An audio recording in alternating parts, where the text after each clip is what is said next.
सभी मित्रों को प्रणाम। सत साहिब साहिबन प्रिय सत्संग प्रेमियों, पलटू साहब की वाणी के द्वारा सत्संग को आगे बढ़ाते हुए पलटू साहब निंदक के बारे में क्या कहते हैं, जो संतों की निंदा करता है उसके बारे में क्या कहते हैं, आइए जानते हैं पलटू साहब की वाणी के द्वारा। मित्रों, पलटू साहब कहते हैं, संत की निंदा को करत जो देखिए, कान को मूंद ले पाप लागे, पाप के लगे से नरक में जाएगा, त्राही के दूर भागे, मित्र जो होए सो दुष्ट समझानिए, संत की निंदा सुन दूर त्यागे, दास पलटू कहें करे और सुने जो, नरक के बीच में भीख मांगे। तो साथियों, पलटू साहब समझा रहे हैं, संत की निंदा करत जो देखिए, नो कहते जो निंदा करता है और जो उसको देखता है सुनता है, कहते हैं संतों की कभी भी निंदा नहीं करनी चाहिए। भूल करके भी निंदा तो किसी की भी नहीं करनी चाहिए, लेकिन संतों की भूल करके भी निंदा नहीं करनी चाहिए।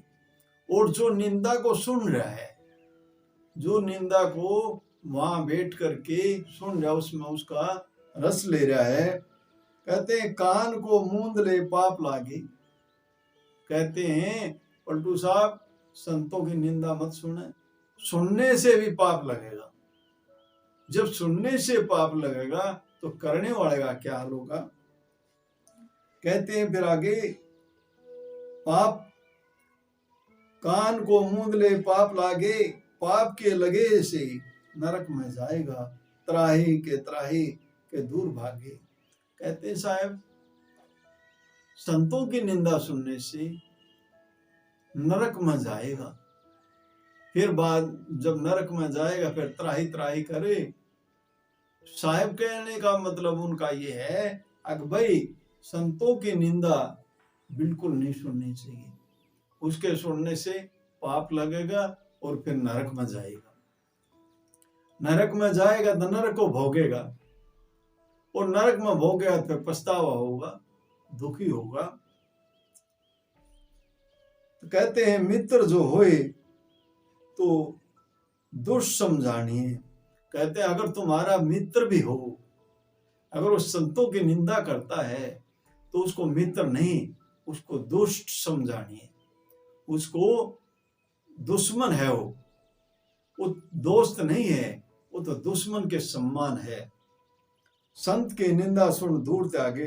कहते हैं संत की अगर कोई निंदा करता है तो वहां पर नहीं रहना चाहिए, नहीं बैठना चाहिए, और अगले को भी चुप करा देना चाहिए। नहीं भाई, संतों की निंदा हम सहन नहीं करेंगे।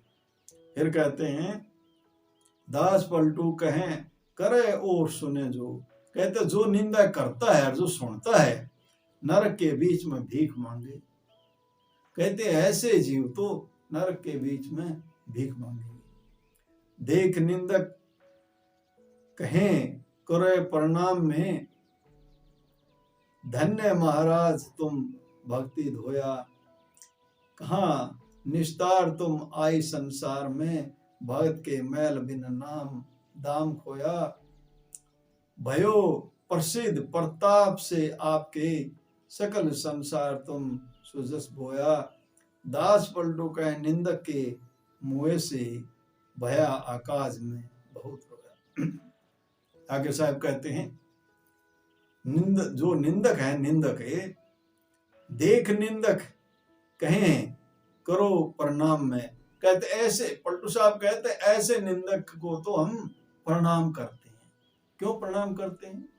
क्योंकि बगैर उसके कोशिश के वो उनके प्रचार करता रहता है, संतों का प्रचार करता रहता है, और उन पर फालतू में कीचड़ उछालता रहता है, उनके ऊपर कीचड़ उछालता रहता है, निंदा करता रहता है।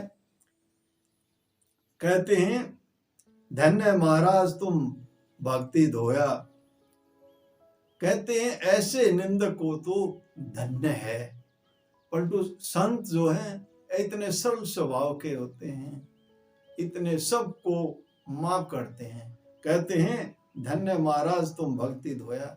अगर तुम धन्य हो, तुमने अगर हमारे अंदर वो कमी भी रहेगी उसको भी धो दिया।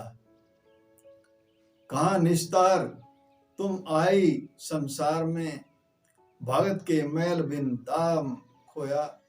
कहते हैं कहाँ तुम्हारा निस्तारा होगा, तुम इस संसार में आए हो, भगत के मैल बिन दाम धोया।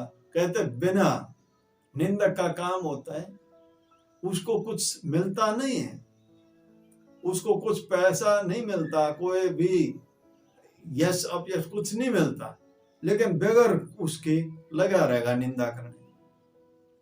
उसको इतना होश ही नहीं है तो क्या कर रहा है, तो अपना खो रहा है, लेकिन नहीं, वो निंदा में लगा रहता है, वो निंदा में ही अपना सर्वस्व खो देता है।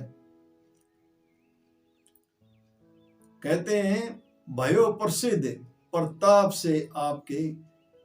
पलटू साहब कहते हैं निंदक जो है वो प्रसिद्ध कर देता है, कहते क्योंकि वो प्रचार करता रहता है, कहते प्रसिद्ध कर देता है, जना देता है। सकल संसार तुम सुजस बोया। कहते हैं सकल इस संसार में निंदक ने बीज बो दिया, उसका प्रचार करता रहा, जना दिया सारे गए। भयो प्रसिद्ध प्रताप से आपके, सकल संसार तुम सुजस बोया। दास पलटू कहे निंदक के मुंह से। कहते हैं निंदक को तो साथ में रखना चाहिए। कबीर साहब भी अपनी वाणी में कहते हैं निंदक नेड़ा राखिए आंगन कुटी छिवाए। कहते हैं निंदक को तो नेड़े रखना चाहिए, पास में रखना चाहिए। कहते आंगन कुटी छिवाए, अब उसकी तो कुटिया भी नजदीक बना देनी चाहिए, क्योंकि वो उसी काम में लगा रहेगा, निंदा करता रहेगा, उसने होश ही नहीं है, उसी में लगा रहेगा।